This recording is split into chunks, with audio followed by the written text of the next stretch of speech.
Welcome to Below the Line, where we talk about working in Hollywood from the crew perspective. My name is Skid. I'm a former assistant director and your host. Quiet on the set. Today, we're looking back at this year's awards season, and I've invited some of my assistant director friends, and Shaun once again, who we always introduce last. First, Katie Carroll, DGA member and first AD. Glad you could join us for this. Super happy to be back, Skid. Next, Bill Hardy, you're a DGA member, first AD, and sometime producer. Welcome back. Thanks. Hey, Skid. Continuing around, Roger Mendoza, you're a DGA member and currently working as a second AD. Good to see you. Hey, Skid. And finally, Shaun O'Banion, who is still not a member of the DGA, but is a member of the Producers Guild of America. Great to have you back, Shaun. Thanks for letting me crash the party again. Okay. Well, we are a full house. Today's conversation is likely to be shaggy as we talk about a lot of this season's nominated films in review, and spoilers are possible. I'm going to start us off by talking about Anora, big winner at the Oscars, 5 awards, including Best Picture, Director, Film Editing, and Screenplay. Now, when we talked about the director nominees in February, Roger and I, both fans of this film, Bill and Shaun, I'm going to say you weren't. You guys were really dismissive. And so, Katie, first questions to you. Where do you come down on Anora? Break this tie for us. Sadly, I'm down the middle. Like, when it was good, it was really good, but it was too long, too meandering. I did listen to the previous episode, and I kept yelling at my phone when someone was right or someone's wrong, or I disagreed or I agreed, and I wanted to yell. Hard agree with you, Shaun, about when they're in the car and looking. Like, oh my God, just cut that. And I think that might have been a little bit of Sean Baker being his own editor, not having another voice in his head to tell him, it's too long, cut it down. I think if it had been shorter or more concise, it would have been stronger, because when it was good, it was very good. But overall, like, a little meandering to me. You know, when we did the episode about film editing, my editor guests were very much concerned about not having that, call it checks and balances, if you will, between an editor who is not the writer / director, because / casting director also. Oh, yes. He was his own casting director. Like, okay, that's next level passion project right there. He's setting up for next year when that becomes a nominated category for the Oscar. I think he got the casting award at the Indie Spirits, actually. So did he really? Oh, yeah, wow. Yeah, okay. Yeah, I think so. So, but yeah, no. And the more I thought about it, again, still, despite its flaws, one of my favorite movies in a year that I think was not that strong for film. We can talk more about that as well. But I also kind of questioned the editing as an award, I got to admit. Yeah, I actually revisited it after our show just to see, because you and Roger liked it. And again, it's not that I'm not a fan of Sean Baker in general. I've liked a lot of his other films. I didn't love Tangerine, but I thought it was interesting. I really like the Florida Project. He's a guy who, like, you know, makes me want to see what he's doing. And I don't always love all of it. And in this case, I mean, I think it felt very chaotic. And if that was purely all in the script and purely in the direction and those performances, then it's pretty impressive on that level.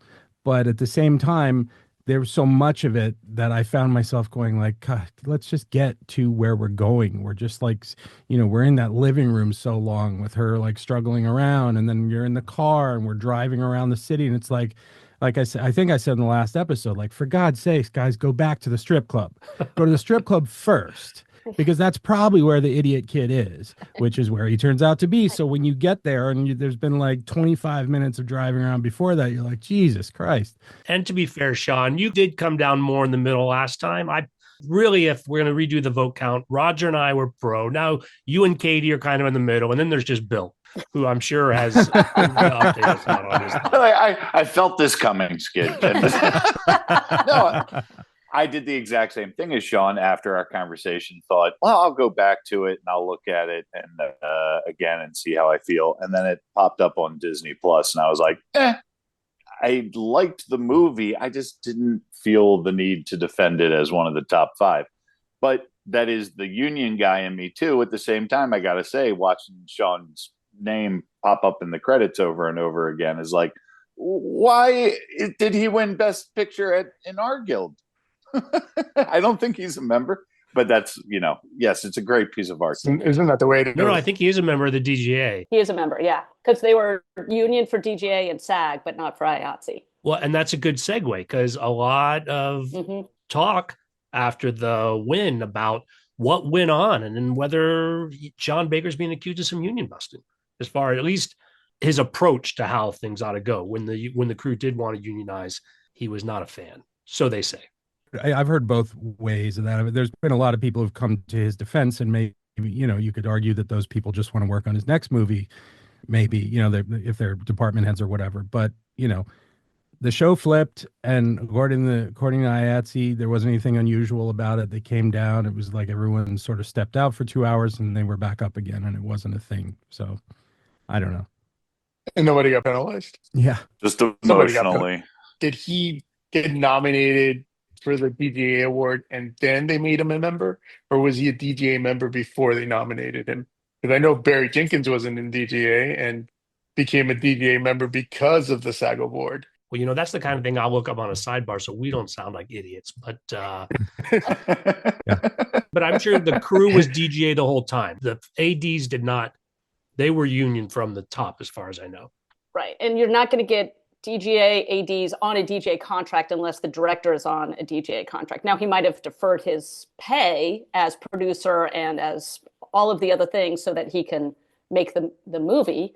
But my understanding was DGA and SAG from the beginning so that they could get SAG actors and he could get his DGA, and the IATSE non-union then flipped. People listening to this conversation that are not in a union, are not working on this. Like I got, like our whole tone shifted between the two topics. Like, this is the internal struggle that we as people that are working behind the camera have to deal with all the time. I'm torn because I've done AD work on a couple of movies where it was DGA and SAG, but there was non-union crew. Granted, it wasn't New York or LA where you have a lot of union crew. They were non-union and they liked working non-union, and they were $500,000 or $1 million movies 20 years ago, so equivalent of 3 or 4 million now. But so you can see it and go, oh my God, this is a beautiful piece of art. Shit, I'm glad I didn't have to work on this fucking thing. So I'm super curious if there would have been as much of a debate had there been more union work in general. Like when they shot this, there was not as much work, at least my understanding is there's not as much work out there. So there were union people working non-union because they were desperate for work. Then it flipped. So then it becomes this union versus non-union battle. Whereas, as far as I know, he followed all of the rules. Then when it flipped, it flipped. If no one's penalized by the unions, then they followed the rules. My understanding also, and granted, I don't know all of the story, is that if the movie was $6 million and then they spent $18 million on the Oscar campaign, like, does that make the budget 24? It's like, no, it doesn't. Like the movie was made. It's only after it gets distribution that someone says, hey, we can do an Oscar campaign and somebody else. It's a different budget. It's a different thing entirely. If we included the marketing budget into movies, into the actual budget, that'd be, I can't even fathom how much that would be. $500 million now for Marvel and stuff. I mean, they easily spend 150, 200 million on that. So. Exactly. Yeah, but it's a different line item. It's a different budget. But Katie, you brought it up, and we got to agree that's not a good look for the sort of independent, for celebrating indie cinema. And again, it's Neon and Disney or whoever. That's, I'm not arguing it's a good look. But that's, you got to wonder about, like, maybe they ought to go make some more good movies, right? I mean, rather than chase 100%. this return on the post film release side of it. Oh, I don't disagree with that. I'm just saying that budget shouldn't enter into the budget of the movie and union versus non-union and all that kind of stuff. But spending literally 3 times the budget. And I mean, granted, sending screeners out probably did help it win some awards. Sending G-strings and thongs, I didn't get that. Make your movie stand. No. Shaun, did the producers get G-strings and thongs as part of your package? We also didn't get the physical disc, so we just got DGA got physical disc, which is why the other reason. I heard about that. Yeah.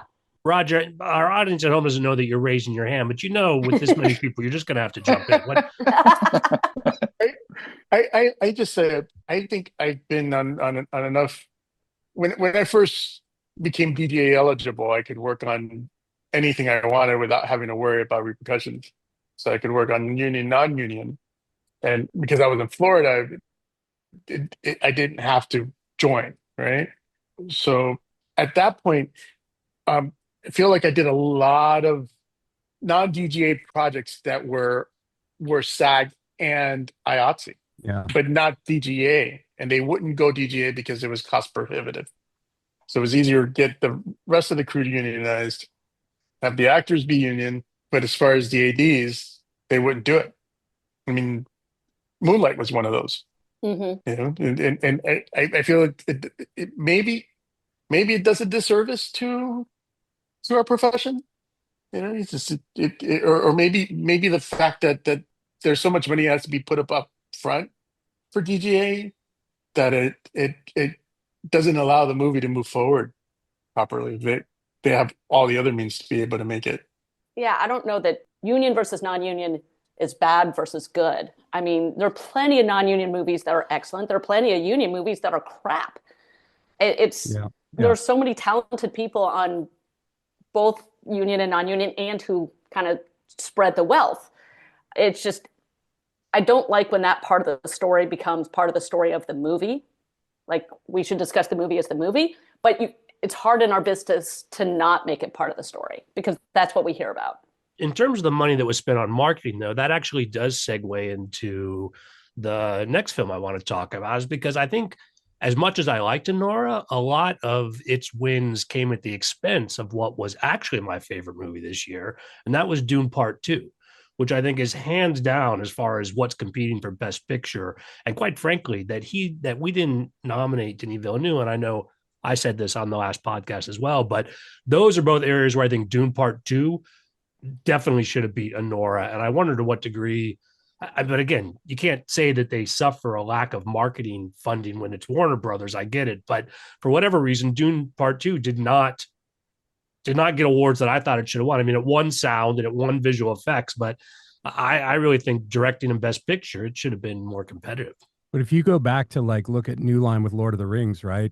The first two movies got technical awards, but it wasn't until the third. And I think the assumption is that Villeneuve is going to do Messiah, and therefore they'll have their opportunity to reward him and the film at that point. That's my guess.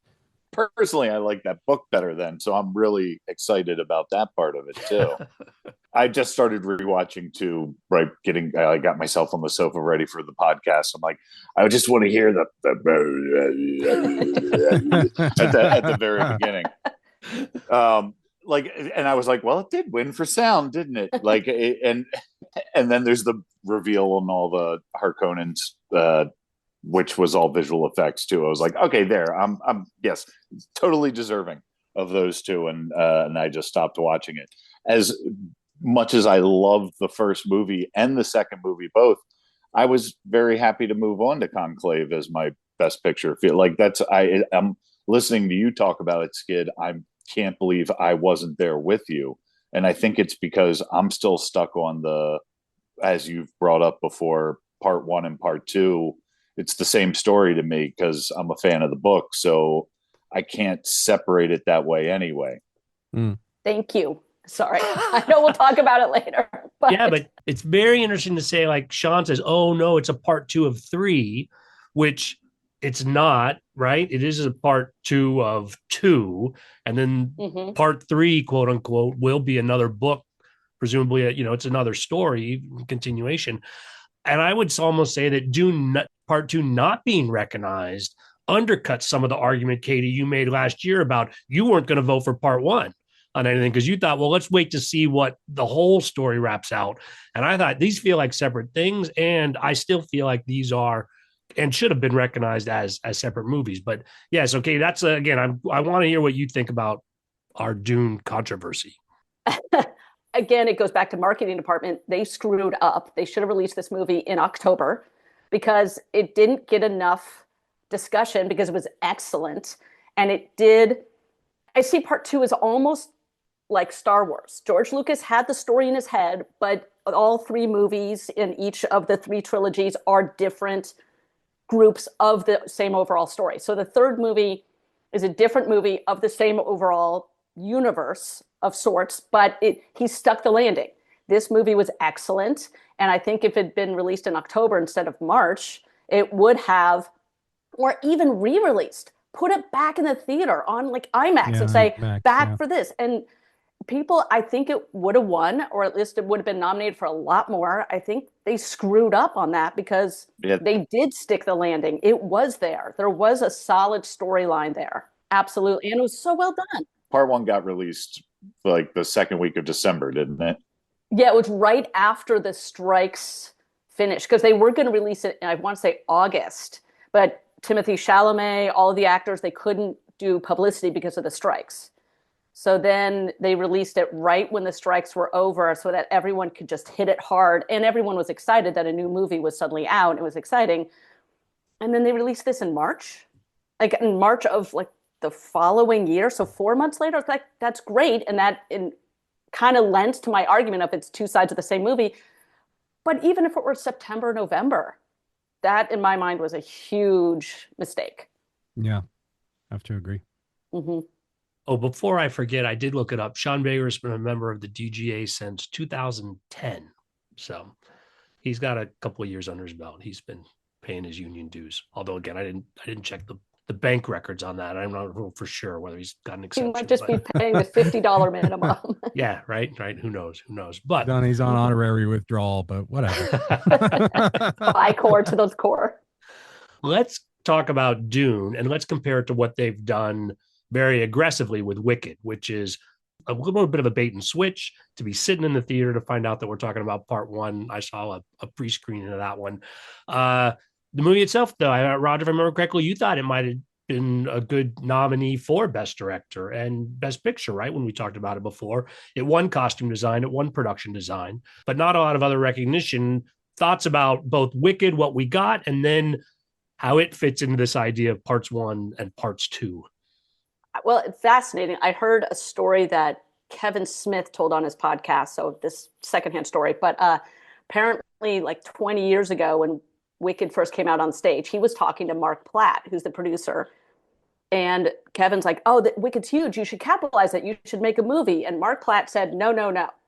We're going to wait at least 15, maybe 20 years. It's going to tour. It's going to be huge for a long time. And then right when it starts to wane, we'll do a movie. And the movie will be two parts. We'll do the first half and where the intermission should be. That'll be the first half. And then we'll do a second movie that'll come out, a year later. And that will drive people back to the theater to see the second half. And Kevin Smith just told the story like a couple months ago. Like, hats off to Mark Platt, because that man's a genius. Like, he saw it coming 20 years ago. Really well done. Stage tickets are through the roof right now. They're jacking up the prices because they can. Genius move.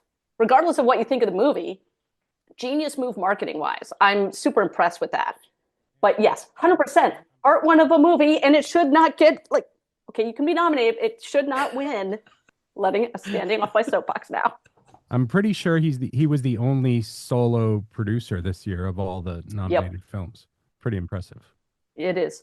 That being said, I also, when I thought I was going to be able to make the previous podcast, I was thinking long before the Oscars, long before all the awards, like, oh, things like costume design, production design, they do deserve to win because they are setting a precedent. The second movie isn't going to randomly completely change the look of characters or of sets or anything like that. So to some extent, almost like the pilot of a TV show, you're setting the tone, you're setting everything up. So the technical creatives, I'm totally on board for them not just being nominated and winning. It's things like directing, writing, and acting. Like, can you land a plane? Yeah, they're doing all the first one is all the world building. And then, exactly. And then we've established that, and now we just go with the characters wherever they go. I don't really, John Chu, I guess I saw Crazy Rich Asians, but I haven't seen a lot of his other films, so I don't really know him that much as a filmmaker. I will say that my 5-year-old adores the movie and keeps wanting to watch it. And I'm sort of like, I don't love modern musicals, but I've grown to like the movie even more as I've seen more of it. I still think for me, there's probably only 3 songs in it that I think are great songs. And that I would ever listen to separate of the movie or the musical. But yeah, it's I certainly think it deserved costume and production design for sure. Shaun, I want to say quickly that if your 5-year-old is watching the same thing over and over again, that's your fault. You are the adult. And I don't watch a lot of movies again because there's always something new to watch. And if you can't teach your child that, you're doing us all a disservice, Shaun. I just want to, put that on. He record. watches a lot of stuff, believe me. But if he says he wants to watch that and it'll give me 2.5 hours of freedom, I'm happy. Hey, and in the long run, it'll be 5 hours. Yes. Right. Oh, and by the way, on that note, apparently the second film is not called Part 2. It's called Wicked for Good. I heard that. No, that's marketing again. That's listen, and I like the film. I like the first film. I just like all that creative talent to have been turned to the task of making one movie. And I think we would all be better off for it, except maybe for Shaun, who's hoping for a 5-hour. But couldn't break. that be said of Dune? Really? You. No, but also well, Yeah, okay. So the difference with Dune. My problem with Dune is that it should have been one movie. No, the difference with Dune is they tried that once already and it didn't work. Yeah. The story cannot be told in 2.5, 3 hours. Yeah. Or at least not for the geeks. Like, well, the Brutalist told a story in 4 hours, and that one didn't need to be either. So True, and they had an intermission. Yeah, they had an intermission. Dune had an intermission. It was just 5 months long. Let's talk about the Brutalist. None of us really like it. It did pull off wins for cinematography and original score. Grudgingly, I accept those. Definitely the technical expertise in those areas, but I don't know. Are we satisfied or not satisfied with the attention that it got? I'm in the what it won for. It deserved to win for music and cinematography. It was beautiful to look at, absolutely. But I got bored watching it. I would have given Dune photography, and I don't even think it got nominated. I mean, it didn't, and it should have. The sort of whatever, I forget what they did, but the sequence, the fight sequences in the black and white, whatever that was, I knew it at the time. I've forgotten it now, but I was like, that's brilliant. That just looks incredible. They did some infrared stuff on that and all just to capture it in the way that they did. And it's not all visual effects. Like they did camera work to make it what we saw, which was pretty cool. Yeah. And also the fight with the arms coming down and you're shadow, you're in sun, you're in shadow and you're in sun, and then shooting at the hell. The cinematography on that movie is phenomenal and absolutely deserved to be nominated. And it was nominated, win, frankly. It was nominated, Mm-hmm. Okay. but it didn't pull off the win. I would have gone that over The Brutalist. Me too. Agreed. I will say that I keep trying to figure out how I can build that library in my spare bedroom, though. And I don't think I have the ceilings for it, or the walls, or the floors, or the windows. But but listen, as cheaply as they claim to have made that movie, you can probably buy it at IKEA now, right? Certainly there was something going on there. The camera work when they were on Getty Prime was probably my favorite of all the movies. That's my favorite part of The Brutalist, when they go to Getty Prime.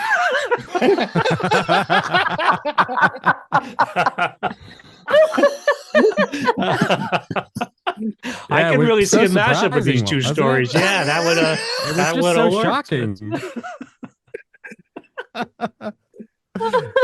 They are largely making the same point on some of those things.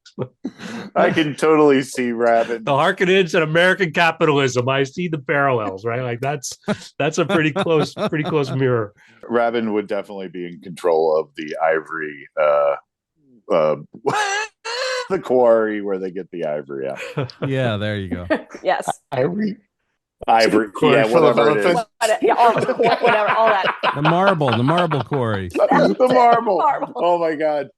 Well, that would be like the essential. Never mind. And up in Budapest, all of that.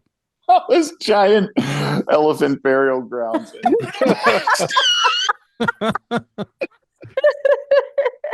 I'm just seeing that whole scene in my head, but with elephants. Oh my god. All right. Well, the audience probably doesn't need to remind you, but let's turn our attention to the other mashup of a controversy, and that's Emilia Perez, which we didn't have anything nice to say when we did our episode, and it looks like I don't know, people listened. And it recognized for actress in a supporting role and original song, but none of the other 11 nominations, I feel like it even got a whisper. In fact, we were talking about the songs, and I think the telecast chose not to play the 5 songs because they wanted to stay away from playing these live, I think, or what the reaction would be. But tell me how it developed over the season for you guys. I already had enough friends telling me, and then I listened to your episode. I'm like, I still haven't seen the movie, and I don't feel like I'm missing much. That's all I got. Don't even watch it. No. What? Yeah. Okay, here's what I'll because it's the only part of the movie that I really enjoyed. I had no idea what she was saying, and it was, of course, because I don't speak Spanish fluently, but I really liked the scene that Zoe did. There's a lot of colors and movement and things were moving, bright lights. You know how it is, how it goes. Like, it was entertaining. I liked that music video sequence. It felt like that one scene explains both its wins then, since that was the original song that won, and her for her supporting role, I suppose. And that was the small clip on the Oscars that I saw that for a split second I thought, oh, that looks like an interesting movie. And then I listened to your podcast and I was like, nah, I'm out. So I'll just go watch that one clip on YouTube and call it done. Exactly. And then I don't need to see the rest of the movie. Yeah, but if I were going to say something nice about it, I'd also say the cinematography, the fluidity of the movement of the through those sequences was quite good. Interesting. Okay, so it was pretty. Okay. It was a pretty movie. I do agree with that. And Katie, not to forget, even that song is what I find to be an offensive book of lyric about the corruption in Mexico. It's with really heavy-handed Frenchness all over it. Quite frankly, that was just not. It's still even at the Oscars when they were talking to the songwriters, I was like, at the end when she won and she was saying Amelia, I'm like, no, lady, walk away. Walk away. You got your Oscar. Walk away. Don't remind people Katie, of this. All you have to know is that there's a point in one song where they're walking through a plastic surgery place, and there's a doctor who literally says, "From penis to vagina." No. Oh yeah. Oh yeah. That's not real. The penis to vagina song is the best. Completely real. Yeah. I kept trying to picture it. Trying to picture it on a stage. This is the only time I wish this podcast had a visual so everyone could see how, I'm flabbergasted that that's a real thing. No wonder the Oscars didn't play the actual songs. They're like, we can't. Imagine you're the actor who has to deliver that lyric. Like, oh, that can't be. Oh God, that's real. Okay. Yeah. I'm sure there's a clip of just that moment on YouTube. I was like, oh, just go on God. YouTube and type in penis to vagina. That's all I'm going to look at now. That's all I'm going to look at. I do think, though, it's a very interesting case where, as a film, it had real headway. Like Golden Globes, and again, I'm on record, I think Golden Globes are shit, but it does inform people going forward, and it obviously got all those nominations, not by, it didn't steal those nominations. It received them from the Academy. Here's the question, I think, is like, even if you look at Anora spending 18 million or whatever, and that guy said once they went out to Cannes and they won the Palme d'Or, they were like, okay, we're backing this horse. And I guess in some sense, he who must not be named from Miramax back in the day, that's what he did. He just threw his money behind something, and they promoted the hell out of it, and they put everybody at every luncheon, every event, and they got all those actors to shake everybody's hands. And I think in the case of Anora, look, it worked, right? Tiny little $6 million movie takes Best Picture. I think Netflix was backing Amelia Perez until all those tweets were unearthed. Yep. And as soon as that happened, the money went away, and everybody was like, nope, not talking about it anymore. Yep. And then those who did talk about it enough to get it nominated were like, oh, I'm going to back. I don't want to talk about it anymore. Let's just not vote for it. Like, there's the time period between voting for the shortlisted nominees and voting for the winners. And a lot happened within that time period. And the people who still were into it were like, well, look, we can give one to Zoe. She's been doing these Marvel movies for 2 decades and everybody knows her. And I've worked with her. She's an awesome person. Let's just give it to her as a representation of giving something to the movie. And then they gave Best Song, and okay, right, done and done. Do you think that that she spends way more time on screen than the supposed main character. Shouldn't she have been like best actress instead of best supporting actress? Same thing with Well, that's always a it's like marketing they thing too, stacked though. it. Like, where are we putting them? And there's always a reason behind that, and what they think they have the best shot at. That's always a discussion, the category, quote, fraud or not, and best way to win or not win an award. It's the same. They do it. They do it in the Emmys too. It's exactly the same thing. Exactly right. How many number ones on call sheets have been nominated for best supporting? That would be an interesting question. That would be an interesting question. Yeah. I mean, I know we'll talk about it later, but I like A Real Pain, which Same thing. I loved. I thought was fantastic. But then Jesse Eisenberg is nominated for Best Supporting Actor just so that they can both be nominated and not cancel each other out. They're in the exact same amount of the movie. Arguably, Jesse Eisenberg's actually in, I think, 3 or 4 scenes where he's talking about Kieran Culkin before when Kieran Culkin's away. Katie, have you seen this movie? Otherwise- Because I think you're crossed up which is which. Because Jesse Eisenberg got nominated for Best Actor, Okay. and Kieran Culkin won for Best Supporting Actor. Yes, then I am. Yes, I have seen it, but and so I knew it was they were there. I lost track of who got nominated for which one, and I think it's because they think Kieran Culkin had a better chance of winning as supporting because he wasn't going to win against Adrian Brody. Yeah, But I also think Although I think he should have, but I think it's justifiable as a supporting role because we never do any of his internal. It's all we do Jesse Eisenberg's internal, right? He gets the scenes where he gets to talk about childhood and things like that. Kieran Culkin is a bit of a, I don't know. I don't think it's his movie, although interestingly, it starts with him and ends with him. But yeah, I actually think he can make the case. I know a lot of people think, oh, screen time, but I think he can make the case that it is a supporting role. It stays a bit more of an enigma and the other characters react to him. So I think he actually was well earned in that category. But that's just my personal take. oh, I absolutely think you deserve to win. Absolutely, I hear what you're saying, and that's a really fair point. I was thinking of just screen time, but yeah, you were right. We don't really truly get his perspective on anything unless he's telling a story directly to Jesse Eisenberg. What I mean is, I don't think it's category fraud in that case. I think he Right. was legitimately nominated for Best Supporting, and I think it would have been a stretch and All right. a poor marketing decision to put both of them up for Best Actor. Oh, definitely poor marketing decision. They absolutely made the right call marketing wise. Absolutely. And you know what? You've swayed me. I buy that. I hear what you're saying. I was going screen time only, but if you go into the character basis, yeah, I buy that. Well, give these guys a But chance. separately- They might argue against. They're looking to pick a fight with me. Go ahead, Bill. Bill, what's your take, Bill? What, Lean forward. Yeah, what are we Bill. talking about? Yeah, Bill. I'm sorry, I blacked out for a minute. I'll stand that Kieran Culkin was rightfully nominated and the winner for Best Supporting Actor. Yeah, agreed. Yeah, that. but not soy.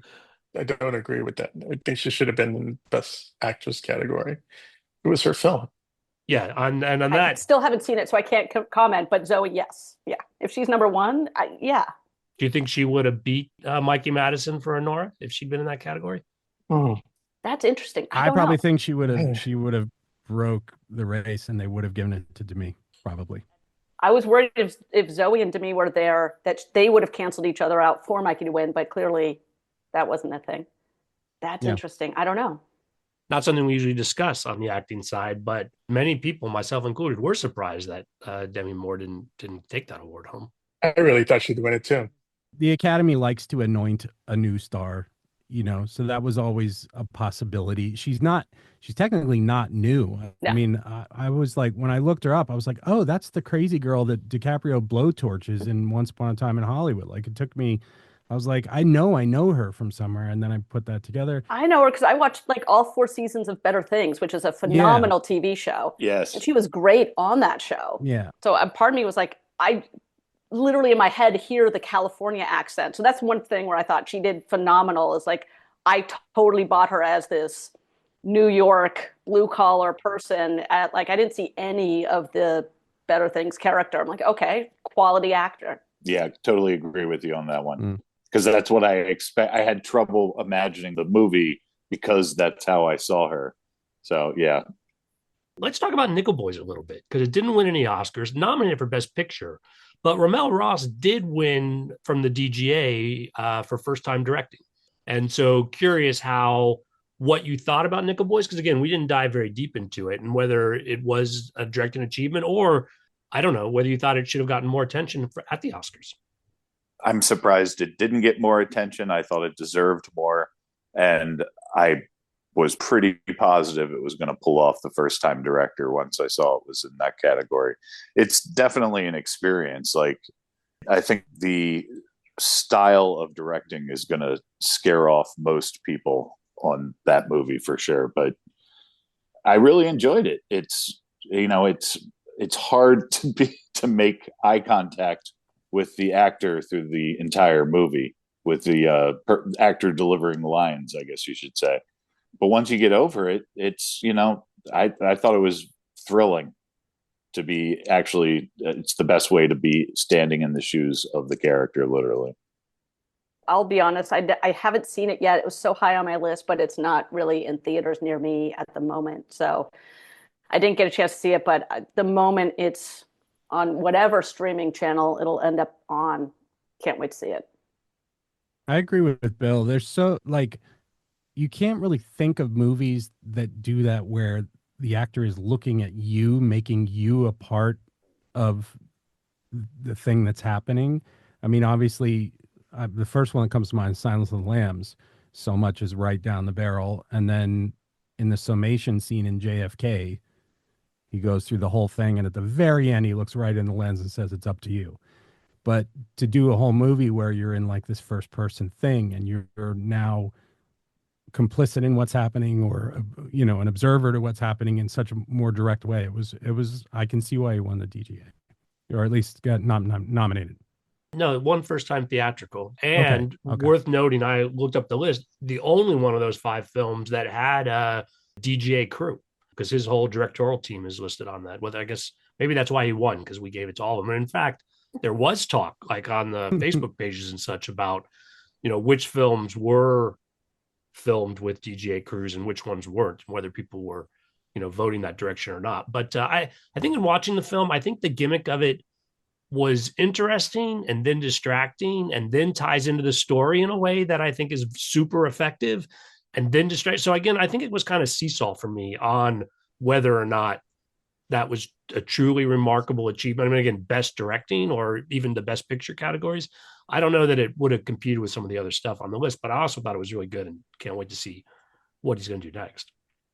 I mean, you certainly couldn't shoot Dune that way. It's like, like but it, like you were saying, it works for the subject material specifically. And what's his name? Colson Whitehead. I love that author in general. His stuff's pretty fantastic. I'd like to see the Getty Prime scenes that way. I'd watch the Getty Prime scenes.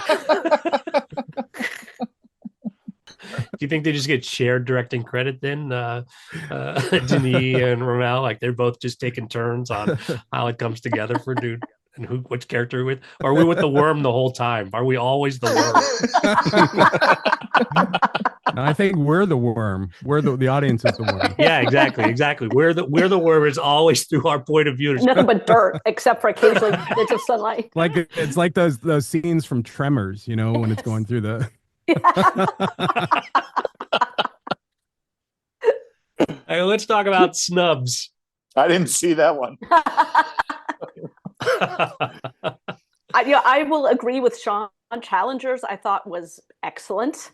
I loved every second of it. I thought it was great. And again, but that was another one where they kind of played with perspective a little bit with the camera work. Like the number of times when you weren't left or right of camera, they were just directly over camera with how they were looking. And they played with the camera a little bit because it got into you a little bit and got challenging. I loved what he did with that movie. I thought it was really well done. Are you agreeing with Shaun or are you agreeing with me? I thought I'm the one that put that forward last time. Shaun, did you suggest the Challengers? I also like Challengers. We both said it was good. Okay, good job, both of you. I agree. I did talk to a friend of mine, interestingly enough, who plays a lot of tennis. Some of you may know him. I was talking with Vince Duquet the other day. He's LAAD now, living in Paris, and he didn't like the movie very much. separate from sort of the story stuff, which we won't get into, but he thought that the tennis physics were not correct and the sound effects were not correct. It'd be like watching a baseball movie where every time they hit the ball, it's that home run crack that you see during the highlight reel. And he says like that's just it took him out of it. I thought that was a very interesting perspective on him because again, yeah, I've been carrying water for I'm a challengers. huge tennis fan. I've been to the US Open a bunch of times. So as they were walking around, that actually brought me more into it. Like, oh, they shot on the ground to the US Open. Like when they're walking through having won and it's the concession stands with all the white chairs. I'm like, I can't count how many meals I've eaten there between matches. The only thing that took me was a little bit when they were watching, even if it was when it was they were the juniors and they were watching Zendaya play Mueller and it was number 1 versus number 4. I'm like, that would be on a bigger stadium. That would not be on that outside court that was way out there. That was the only thing that took me out of it because I'm like, I've been to that court. I've watched matches on that court. And if it was that, like number 1 versus number 4, even if it was the girls, not the women, that those stands would be so packed and even players would have to wait in line to get into they would put it on. Other than that, I thought it was pretty realistic. And yeah, physics aside, but like baseball, unless you can't shoot reality, reality can be very, very boring. You have to make it more interesting. I loved when they were on a tennis court, focused on one player, turn the camera around, see the other player, come all the way around, see Zendaya in the stands, come all the way around again. Like it was really interesting the way they played it because then it was more often than not when you shoot tennis matches, you cut one side, you cut the other side, you cut to this, you cut to that. It's all very choppy because of how far apart the players actually are from each other. And I thought he did a really good job of tying it in of all the players when, although they're far apart in reality, they can see each other and they're relating to each other so cohesively. Like the tennis players almost only look at each other. Yeah, they can see the stands, but they are always looking at each other because they're relating to each other. And, oh, is that person's weakness? I can now, they're constantly focused on each other. Well, we'll put a pin in that. If we're bored later this fall, Katie, we'll get you and Vince on. You guys can do point counterpoint on challengers. I'm still liking the film, but I would be very interested to hear both of your tennis expertise going head to head. We'll see if we can't pull that off. What did people think about the fact that a complete unknown, 8 nominations, nothing won? Do you think they went home thinking it's good to be nominated, or they're just? I mean, Bill brought it up earlier, but Conclave, I think, was what, 12 nominations, 11 or 12, and only What? one adapted screenplay, right? I have to say, I've now watched A Complete Unknown 3 times, and the more I watch it, the more I like it. I was already a Mangold fan before that. I was already a Chalamet fan before that, from Call Me by Your Name or from Dune or whatever. I think it's just a phenomenal movie. I think it does what it does so well, but I think it came out in a year where, you know, you have Brady Corbet shooting in VistaVision, and you have Sean Baker breaking the rules of, you know, screenwriting and directing in terms of, you know, the way things are moving and the way things are unfolding. And it feels like such a sort of old school studio picture for me in the best way. But I think it just had the bad fortune of hitting in a year where it's like all these other movies are pushing things a little bit. We're kind of pushing. And Mangold was like, I'm going to make this really traditional story about an extraordinary artist and a very finite amount of time in that person's life. And I think it just wasn't what people wanted out of the movies this year. Just to combat any misinformation, I just looked it up. Conclave got 8 nominations. 8. A Okay. Complete Unknown confirmed also got 8 nominations. So both of those films were represented, but you're right, not a lot to show for it. I don't know who the first rock biopic was about, but you know, it's another great one. And I like it. And I was going back to the Doors in my head because I kept, once you start hearing that they sound just like them, they sang their own stuff, whatever, you know, it really is so important because it'll take you out of it if you know what this person's voice sounds like and it doesn't sound right all of a sudden, or if at least you won't buy it. I mean, I totally bought Natalie Wood was singing the whole time in West Side Story, you know. But to your point, they made a biopic about Whitney Houston, and granted, there's not a lot of women who can sing like Whitney Houston, so you're at an uphill battle there. But I was watching that movie and thinking, like, I'm just watching somebody lip syncing the whole time. Like, none of these performance scenes have any performance in them, and quite the opposite with A Complete Unknown, where I'm like, I'm listening and I'm waiting for them to announce that they used AI on that too, to meld their voices, because I'm like, God damn it, he's good. He's really got it. Like, I don't know how he's doing it, but he's doing it.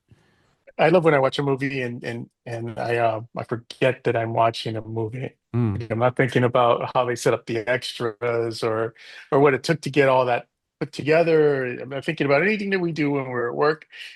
I'm just watching the story, and I think that and Anora were the two movies. Complete Anora, Unknown and Anora were the two films that I watched that made me not think about anything we do at work.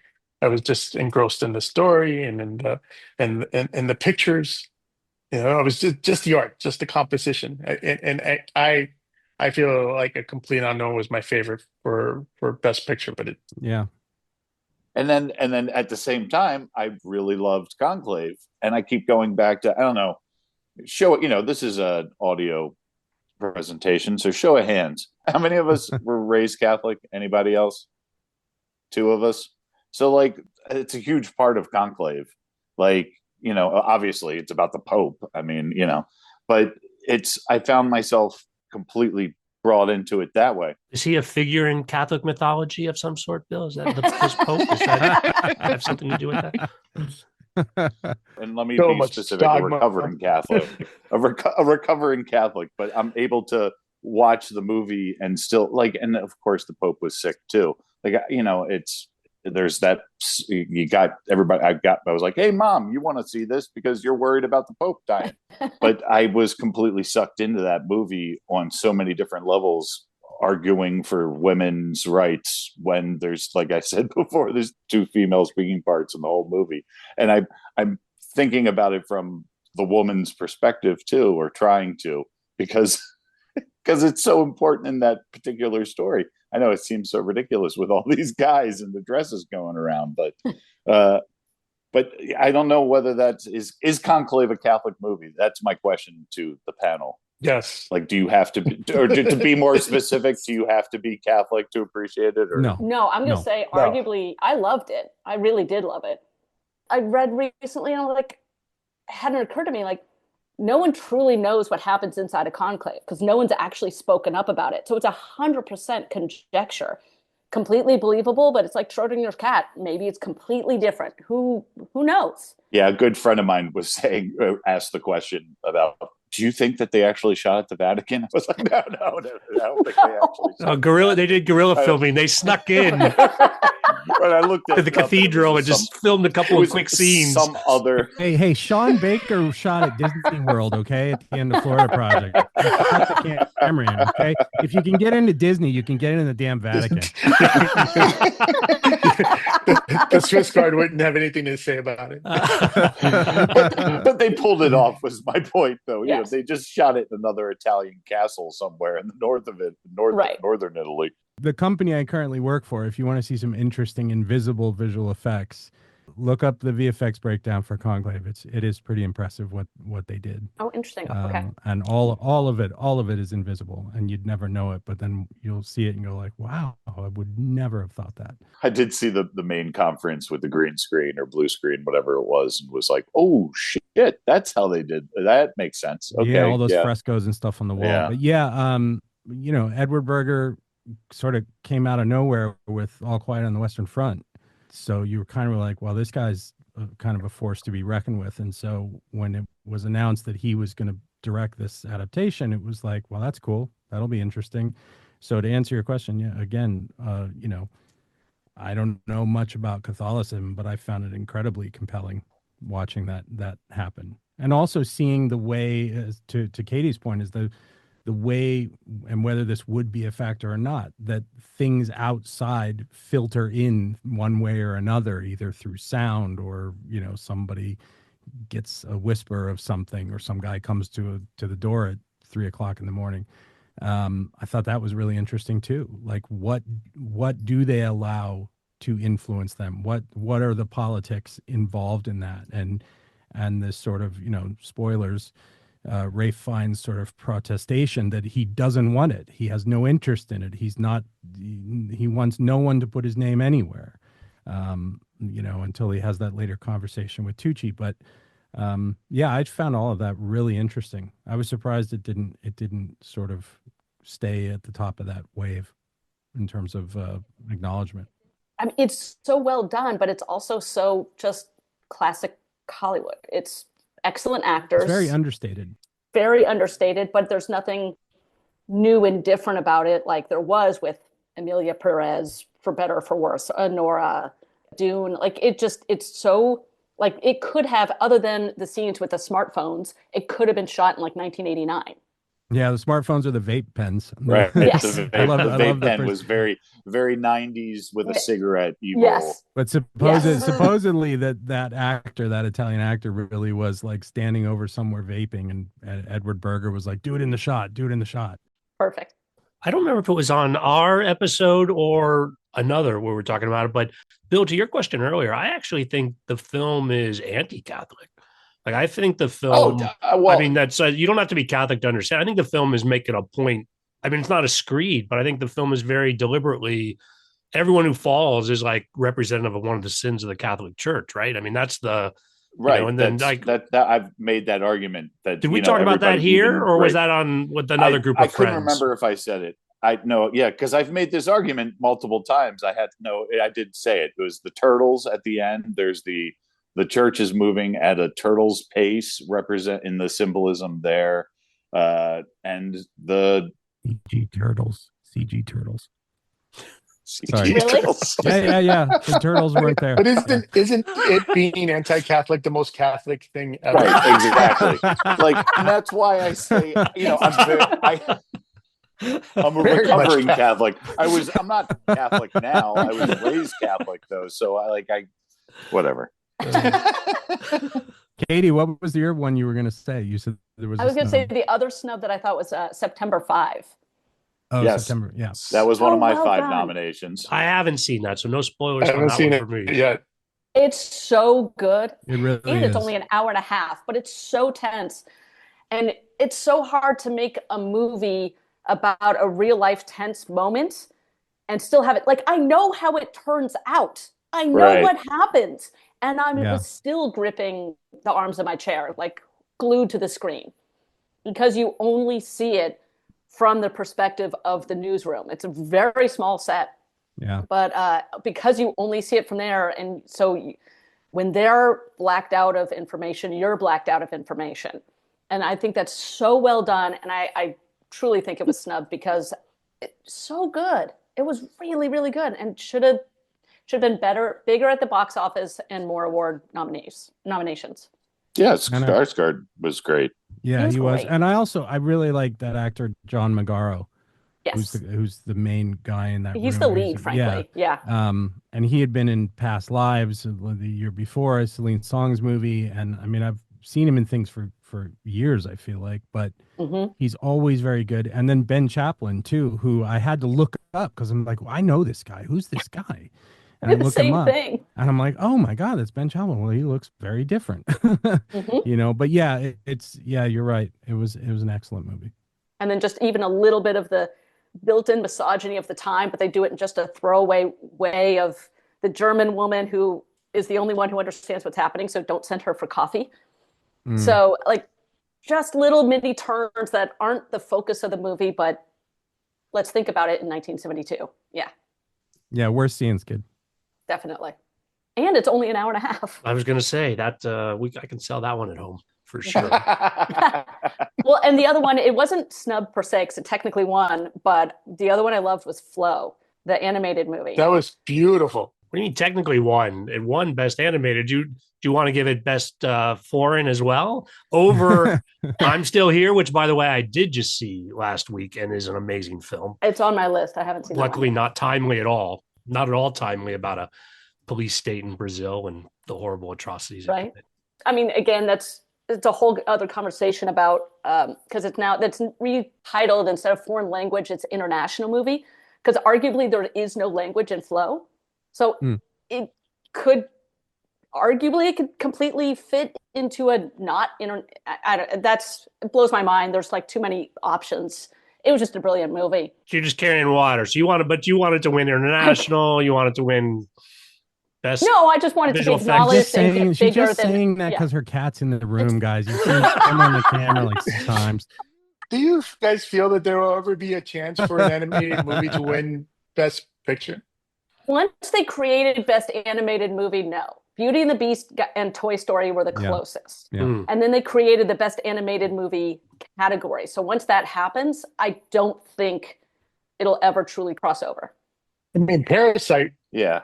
There'll never be a comedy as Best Picture. It's the same. It'll happen eventually, but The closest it'll be is a movie that is like technically could qualify for animation, but is still live action. I mean, this would never win Best Picture, but like Marcel the Seashell, where there's a lot of live action, but there's a lot of animation, and it like arguably could fit into one category, but it's brilliant enough, and they nominate for Best Picture. That's the only way I see an animated movie winning Best Picture. If you'd asked 2 years ago if a body horror movie could ever get a Best Picture nomination, I'd have been like, you're nuts. They're not going to put that in there. It was, the closest thing to horror in the Best Picture category we've ever gotten is the aforementioned Silence of the Lambs, right? So who knows? Anything's possible. Which arguably, like everyone keeps calling it horror. I had never truly considered it a horror movie. There are horrific No, things. it's not straight up horror. Like that's why I said body horror. It's like Cronenberg-esque, Carpenter-esque kind of stuff. Yeah. Yeah, but arguably, and I think to Roger's point, Roger, you can decide if this is what you're thinking or not, but when they expanded the films that can get nominated for Best Picture, it takes some of the air out of actually winning Best Picture for these alternative films. Because if they are good enough to make like a list of 5, I think they have more chance of momentum of actually winning. But now when they're on a list of 8 to 10, I almost think no, then people have permission to put their final win vote on something more traditional, which I think is going to make it harder for any of the alternative genres or categories, as you will, that people don't expect to actually break through in the wider field. But again, when it happens, I think it will be a surprise. But I think it's harder to happen now with all the nominations than it was before. Yeah, the nomination is the award. Well, since everyone but me here is DGA, I would also put forward that it's good to remind people, audience, just reminding yourself. When they expanded it to 10 nominees, I don't understand how you can expand 10 more Best Pictures without 5 more Best Pictures without 5 more Best Directors. Totally. How do you have the Best Picture without having the Best Director? Setting aside that it's all kind of bullshit anyway, you can't have a Best Movie without a Best Director whose handprint is on every. Or even with frame. expanded, how you have a Best Director nominee who's not nominated for Best Picture. Yeah. Like that. Yeah. No. Well, he might have had a good performance out of Children and everything else was shit. And you're like, that was good work. Isn't it the Best Picture Producers Award? It is. Yeah. It is. It Yeah. is. But in the simplest term, right? You're saying this is the best movie of the year. This is the best movie we saw. If the director was not nominated for that category, then how did you get the best movie? Because the director is the one at that point whose literal handprints are on every single piece of that. I knew there was a reason I like this guy. PGA nominate are like arguing for directors. Yeah. Can we just send listeners to the year that you did the whole thing, Bill, on the tour theory? Like it was a whole 20-minute segment, not this year, but I think the year before, maybe the year before that. I have to remind myself every year, don't do it again. I think Shaun brought up like the paintbrushes the second year, and I was like, "Oh shit! Yeah. Wait, we did have this conversation before." Yeah, I mean, I produced movies for a director who was of the auteur theory, and I was like, "Get out of here, man." I do want to go back to a question Bill asked earlier, and I believe the first rock biopic was "This Is Spinal Tap." No, I'm just kidding, but that was 1984. And I'm surprised to see, and I mean, hopeful because they're doing a sequel. There's going to be what are they calling it? It's something funny. Fingers crossed. But no, Actually, the earliest rock biopic is widely considered to be the Buddy Holly story, Buddy Holly. Yeah, Okay. 1978. And yes, I am going to joint credit myself as host and researcher for this episode because I feel like I've been doing a lot of that this time. Skid, the Sean Baker Below the Line podcast. Yeah, I cast these as well. I can give myself a casting nomination. There you go. Well, what other takeaways from awards season were you guys itching to share with our patient listening audience, those who are still with us? I'm really glad that Emilia Perez didn't win everything. I would agree. I mean, some great movies, but overall, kind of a lackluster year. Like, I wasn't overly excited to see anything, and I've kind of waited to hear what the awards were before I went to go see anything. But I mean, Dune Part 2 was honestly, I think, the best movie of the year and should have won. You're welcome back anytime, Katie. That's Yeah, I don't know. I guess what I would say is I like that this group of people who's supposedly about celebrating film is look at $6 million movies and putting those up as the best of the year. And, I mean, obviously they did it with Moonlight, but movies of all types. And if you're going off what I said earlier, then, the fact that A Complete Unknown is in there and it's an old school kind of movie, and Conclave is in some sense an old school kind of movie. I like that, they're shining a light on people who are kind of pushing the limit of what this art is. And also still recognizing the people who are doing it in a more old-fashioned sense.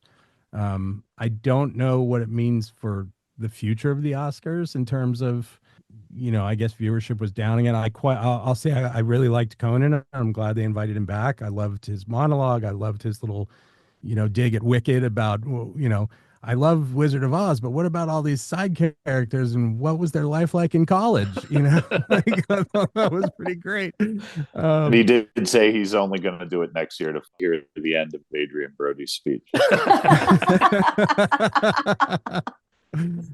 Yeah, but I mean, I guess that's what I took away from the season was like it was kind of a mix. I've been off the mark of Best Pictures now for years. I think I said it in the last episode. So generally, I'm not aligned with what wins these days, and whatever, that's fine. Times are changing.